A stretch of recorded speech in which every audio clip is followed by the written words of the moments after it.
Ooh, Bad Larry. Welcome back to the Bad Larry Kingdom. I'm your host, Bad Larry, and today we're checking out X Factor number 4 from 1986. X Factor has given us a real treat. This is our 4th issue, and we're already being introduced to our 4th new mutant. This gal who looks like she's defeating X Factor, her name is Frenzy. She's created by Bob Layton and Keith Pollard. And we're also getting a treat as we're seeing Beast swing into action on this cover. This is the first time we're seeing him in his blue outfit with the red X, so this should be an exciting episode. He's got a head like a brick and still knock a man down with the kung fu kick. This episode is written by Bob Layton and drawn by Keith Pollard, and we are following our X Factor team to LaGuardia Airport, where they've tracked down the tower. They're trying to get information out of him on why the tower was spying on X Factor Complex. We've seen the X Factor team defeat the tower before without the Beast, and again they're trying to get information out of him, but the tower has learned his lesson. He doesn't want Cyclops' smoke, so before Cyclops can get his blast off, the tower has learned to shrink down and run away. X Factor has to bounce. They lost the tower and they have to get out of there before the people start getting crazy. And then we see the tower gets approached by Frenzy, who is basically saying the boss isn't going to like him not completing the job, and that literally and figuratively he is trash. Back at X Factor headquarters, the Beast is finishing up some training room time while Rusty, aka Fire Fist, comes in and is kind of staring him down, commenting on how different he looks compared to his blue furry form and how he looks human again. And the Beast is informing Rusty that they'll, regardless of appearance, that they're never going to be human, and to stop trying to be human. This is why he's training. This is why he has to learn to control his powers so he can blend in with society. He has to work harder because he has these powers. That way he doesn't hurt anybody. Here we see Rusty is going to start training again under the tutelage of Jean Grey.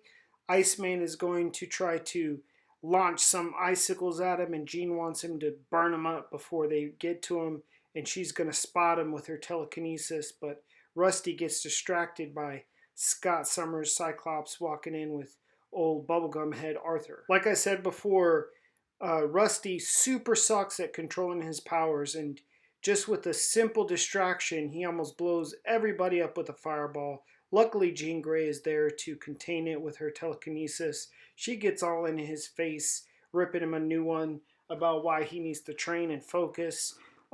Scott's like, take it a little easy, and Rusty is getting tired of the hard training, and he runs off like a little bitch. Now remember, the purpose of X Factor is that they are the mutants, but they're pretending to be humans who will investigate, hunt down, and take away disorderly mutants out there in society. So we see Cameron Hodge in this first 2 panels receiving a call from the headmaster at a boys' school requesting their services. And then we also see transition over to Scott Summers working with young bubblegum head Arthur to help him work on his powers. But like always, Arthur is going to get a little too connected to Scott. He's going to start projecting a conversation with Scott and Madeline Pryor, his wife, and Scott's like, shut it down, shut it down. What is it with this Warren Worthington III Angel always got to be meandering around with his shirt off, or his shirt and no pants and just his underwear? I mean, I know the guy's got wings that are popping out of the back of his back, and probably wearing a shirt is uncomfortable, but come on, man. Every scene this guy's got to be shirtless or darn near naked. Anyway, so Jean Grey pops by Angel's place. She wants to chit chat about Scott. Angel's like, have a seat on my sex sofa. And they're like, haha, don't you know I'm better looking than Scott? Jean Grey is kind of getting sucked into Warren's game. Warren's about to put that Mac down, but he should know better. Scott will clip his wings if he finds out. But just before anything happens, the phone rings. It's one of Warren Worthington III's many lovers professing his love to him. He's like, I don't know. I'm with Jean Grey. She's kind of fine. And then, of course, Cameron Hodge ruins everything by saying they actually have a case and they need to get to work. So X Factor takes their sweet ass red jet to the all boys school. They meet with the headmaster. They're going to find out if there really is a mutant threat going on there. The headmaster says that this kid Martin is some kind of mutant psychic because he knows everything about everybody. But X Factor knows that it's probably not true, because if this kid really was some kind of telepath or psychic, that the kid would know that the X Factor team were really mutants and not humans. So they have to grill him the old-fashioned way with the dad pose. And what I find interesting in the second frame is that the artist drew Beast so tall, considering the Beast is only 5'10", and Cyclops is supposed to be 6'3". So someone did not get their proportions correct when they were doing this frame. Anyhow, so Martin says that he's not a mutant, that he's just been bullied, and that he's placed all of these receivers in the phones, and he's been listening to everybody's conversation. That's how he's got the dirt on everybody. So the main thing is that this kid was bullied. People out there, kids out there, don't bully anybody. You don't know if you're dealing with some psychopath or anything. Just leave people alone. X Factor give him the old parent arms crossed, stare down. The kid fesses up that he's been bullied and he just needs some help. And Jean Grey comforts him in her bosom. To be Martin. Rusty's being a real little bitch. He decided he gonna run away. He gonna get his bag and run away. And calls Arthur a little freak, a little bubblegum headed freak. He runs out the door. Oh, I'm gonna run away. It's too hard training. Boo-hoo-hoo.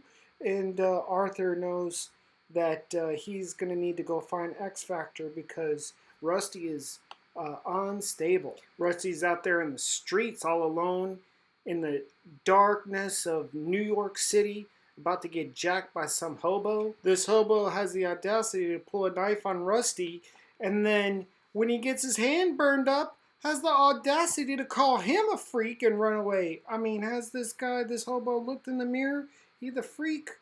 And then he's approached by Frenzy, saying that she need to talk to him. In this first frame, when Rusty is introduced to Frenzy, he must be thinking, that's a huge bitch.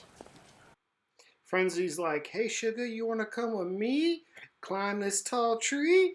And Rusty's like, I don't know if I have enough cash for that. And Frenzy's like, what'd you say, ginger balls? You coming with me regardless. Frenzy's like, come here, I need a little milk in my coffee.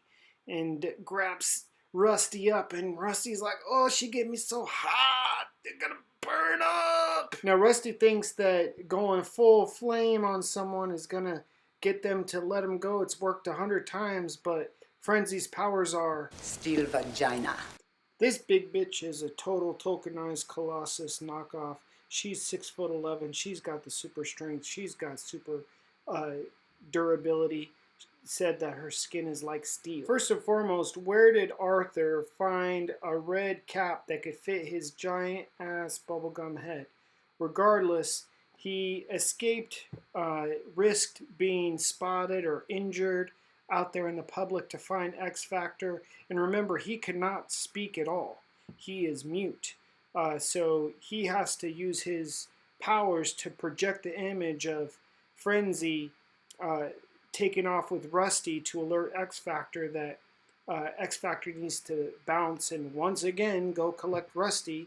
This is a common thing with this guy. I don't know why Beast is always going in solo with the kung fu kick to the side, but that's what he does.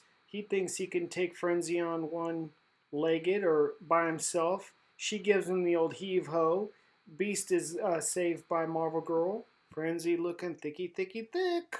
Despite Frenzy's superior stature, strength, and durability, she can't withstand the full penetrating attack of X Factor. She's gotta bounce. She causes a building to crash, making a clean getaway, and now X Factor once again has Rusty back in their clutches. Rusty's getting the stern talking to. Jean's like, how dare you call our pink-headed, bubblegum head Arthur a freak? You're a freak. You better apologize. That's not what we do around here. Call each other freaks. We don't run away. Cyclops is telling young Rusty that when they were teenagers, they had to fight evil mutants, and the reason they're so hard on Rusty is that he has great power. He needs to do better for mutant kind and for humanity, and he can't be getting turned into some evil mutant. He better shape up and make amends with old bubblegum head Arthur, which he does. It seems like it's authentic. And we wrap up this episode with Frenzy scoping out X Factor's headquarters. Now she knows where they live. She's making a call on her Apple wristwatch that didn't exist in the 80s, but it was definitely ahead of its time. So she's making a plan to get back at X Factor. Let's see what happens in the next episode. Let me know what you thought of this episode. Let me know what you thought about Frenzy, her character, her powers. And look out for issue number 5 tomorrow. Thanks again.